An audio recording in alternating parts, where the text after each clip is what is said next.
Andy, thanks for the great introduction. So I actually want to talk about film distribution, specifically self-distribution, but I have a topic that may actually be even less popular than money and greed that I want to talk about, which is Glenn Beck. Glenn Beck is the self-distribution success story that nobody is talking about. After he was fired from Fox, he started GB which is his own station online where he puts up episodes every day, and people pay $10 a month for this privilege. And he has over 300,000 subscribers. That means that he's doing over $36 million in gross revenue annually, and he's doing it on his own terms. And I think that that's something that we can all kind of look to as an aspiration. Besides them, when we're talking about filmmakers self-distributing their films online directly to their fans, we're looking at inspiration from guys like Louis C.K., who in December 2011 did 1.2 million in a week, doing it on his own terms. And then I think something that people forget about too is Joss Whedon, way back in 2008, the Dark Ages, released Dr. Horrible's sing-along blog without the help of the studio system, and he did over $2 million in gross revenue in 2 weeks. And so this is not a new subject, it's just something that maybe the time is really starting to arrive. Indie Game the movie was an absolutely awesome film. I hope everybody here has seen it already, and if not, it is available online from their own website, which is powered by VHX. We did all of the design for this site. We powered it. We do the customer support. We get probably more emails saying thank you for doing it like this than we do saying I'm having trouble downloading this, and it's usually like, oh, did you try restarting your router? I think that what I love the most about this story and about working with James and Lisanne is that we were introduced by Andy Baio via Twitter when they had decided that they didn't want to go through the traditional studio system and they wanted to distribute directly to fans. And Andy said, oh, you should talk to these guys. And the traditional studios, they were telling me it was going to take 2 years before anybody was going to see the movie. Andy introduced us over Twitter. 10 days later, the site was up. This is...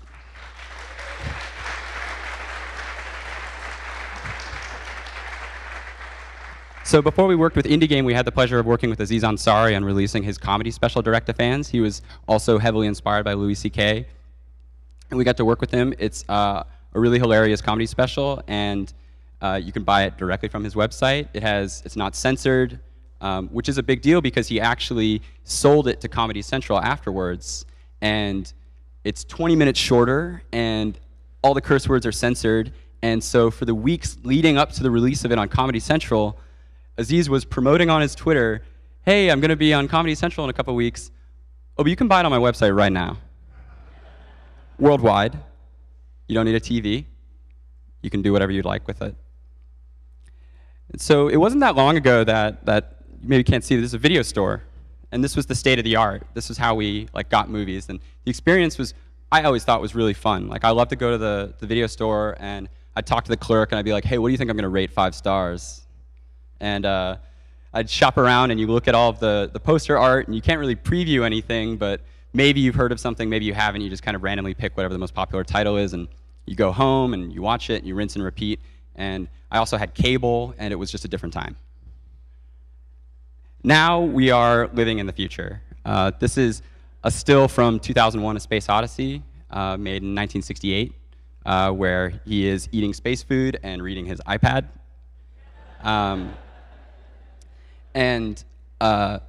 This is the reality of today. The internet is really so fundamentally changing how we all interact with each other and how creators interact with their audiences. But the problem is that we are living in the future and the big studio system is living in the past. This is Jack Valenti, who is the head of the Motion Pictures Association of America, testifying in front of Congress in 1982 and comparing people making bootlegs at home to murdering filmmakers. And this is the kind of absolute fear that this industry has of change. Casey Pugh, Chad Pugh, Michael Eads over here with us, the team at VHX, we come from the internet. We're internet people, and we sort of have those expectations of how things work. And the film industry is something that operates on just a completely different standard of behavior. It's as bad as the music industry, it's as bad as the video game industry, and it's so exciting to have XOXO is existing to sort of highlight all the things that are happening in each of these spaces. How many people here don't have cable?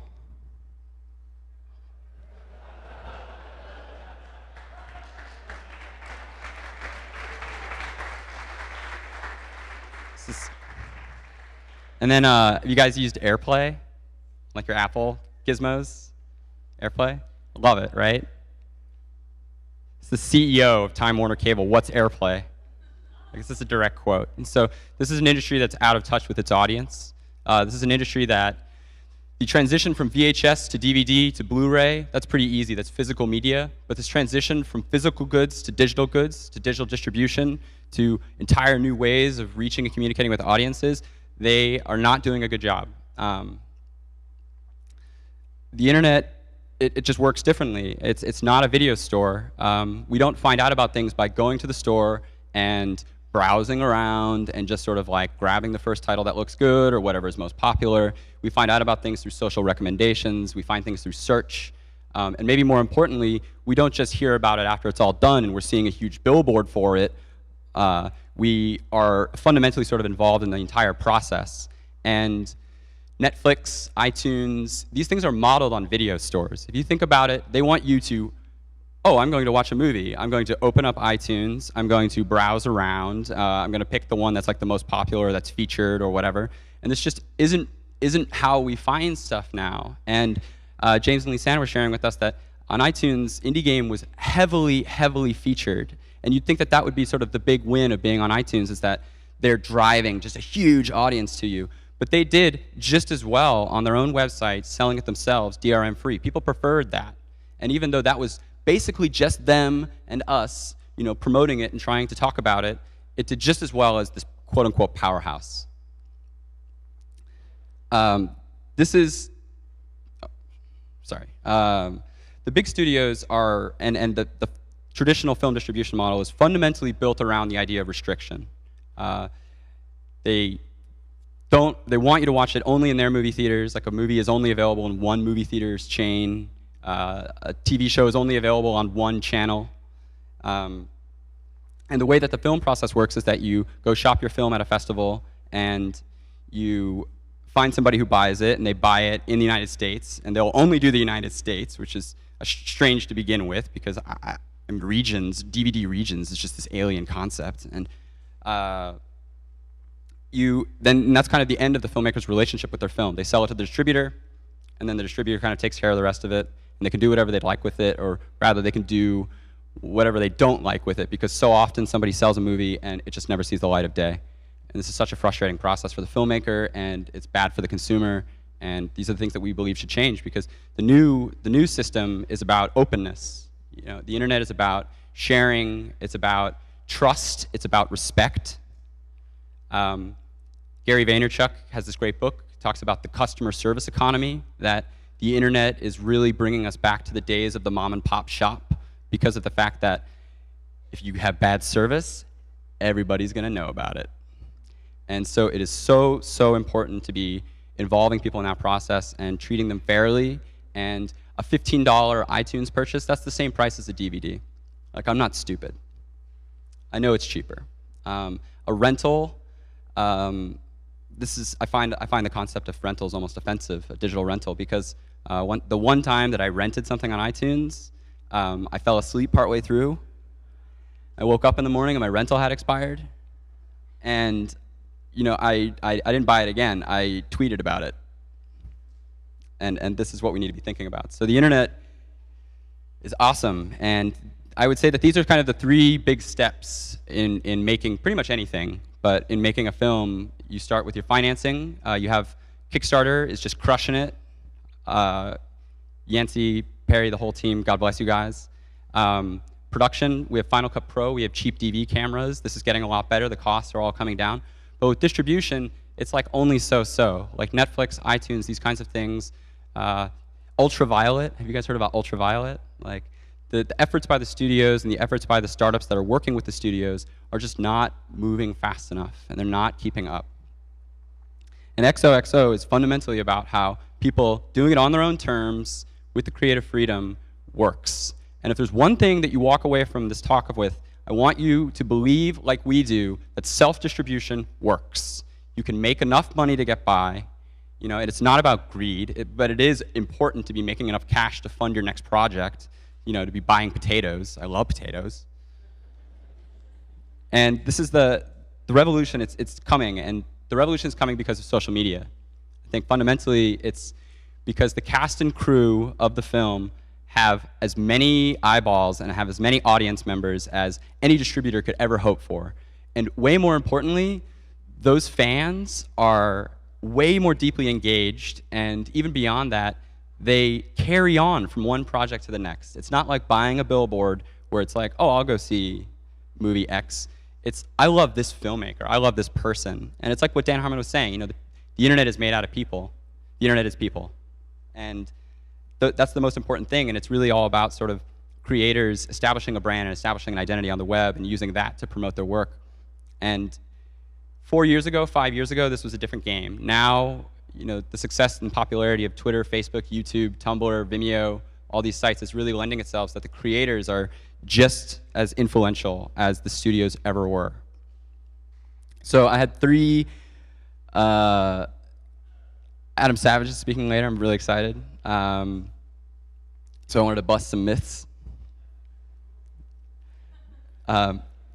I think we all understand this, that people will, in fact, pay for things online. Breaking news.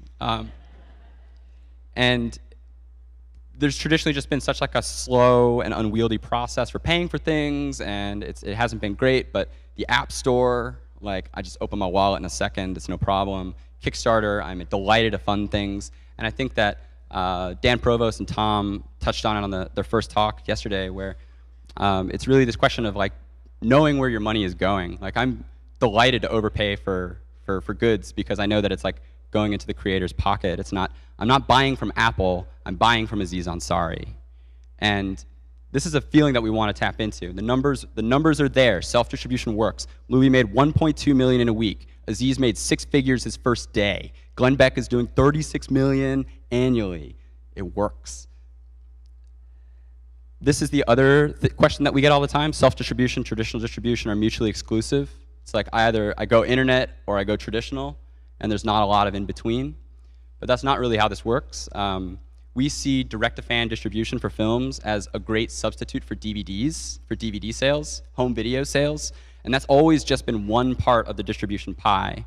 Like, filmmakers still very much want their movies to be in theaters. They still, you know, can get their movies on TV. All these things are still totally options, and even though the old system is terrified of the digital bit of it, it works because Glenn Beck, just 3 days ago, sold his online streaming show to Dish Network.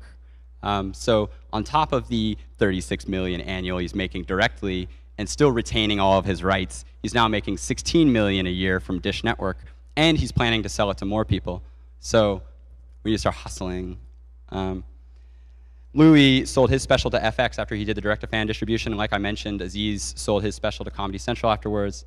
And I think that especially as we start to get more of a toehold in the space, we will be able to have more influence and sort of dictate the terms. Like, it's tough for a filmmaker to cut a deal right now where they say, oh yeah, let's do like a theatrical deal, but I'm gonna hold on to my digital rights and hold on to my website rights, because the traditional model has always been like, filmmakers don't get to say what they want. But this is changing. And this is the big one that we hear. This works for Louis C.K., but it doesn't work for anybody else. I only have 3,000 followers, and Louis got a zillion followers. But I think that, once again, James and Lee San are really paving the way with this, with Indie Game the Movie, where there's 2 independent filmmakers from Canada who went about building a brand, building an audience, the same way that everybody on the internet has been doing this for so long. You hoof it. You get out there, you're open, you're transparent, you make good work, you communicate with your audience, and your audience will respond. And there's a loyalty there that really is so amazing to see in action. And it's this 1,000 true fans. It's all these things that we know. You don't need to be famous, you just need to work. So if I can leave you, this is my final slide. I think I'm probably running very early, but I would like to say a few more things. Here's what we need to do. Filmmakers, James and Lisanne excluded, you already did this, need to take risks. They need to think long-term about audience building, long-term about retaining the rights to their work. They need to stop thinking short-term about, boy, I'm 100 grand in the hole. I need to sell the distribution rights here because I just need to get back to zero. And I totally understand that. I sympathize with that heavily. But it is a mistake to just sell your rights without thinking about your options and your alternatives. And for VHX, for us as a company, I think that our biggest challenge over the next year, over the next 5 years, is really just spreading awareness that there are alternatives, that self-distribution can work, that Glenn Beck is just rich now on his own, right? This is the lesson. Oh, man. Sorry. I don't. And then, so for filmmakers, it's take risks, right? Like, jump in the pool. This works. You can do this. We're here to help you. And that's what we want to do as a business. We want to help people. We have been on the internet for a long time. We feel like we understand the internet audience. We are the internet. And we want to help work with filmmakers to design, host, have great customer service, do a good job marketing it, and then as much as we possibly can, help to establish those relationships so that they can get it on TV, they can get it into movie theaters, they can do independent screenings, they can go to festivals and do cool things. But there's probably not very many filmmakers in the audience, and so I have another homework assignment for the fans, and it's up to us to open the wallet. This stuff is people are going to release more films directly. They're going to do it DRM free, but only as much as I can walk into that room with them and say, look at how much money you're going to make. You're going to do it because all the people in this room are going to pay for that movie. Like, how many people watched Indie Game last night? You know, just go buy it. You know, don't buy it because you want to watch it again. Go buy it because these guys are great. They did a great job. They should be rewarded for doing a great job. And, oh, P.S., you can also watch it as much as you want. It's not a rental. So please, that's all I got to say. Go buy Indie Game the Movies. Awesome movie. It's probably the best documentary I've seen all year.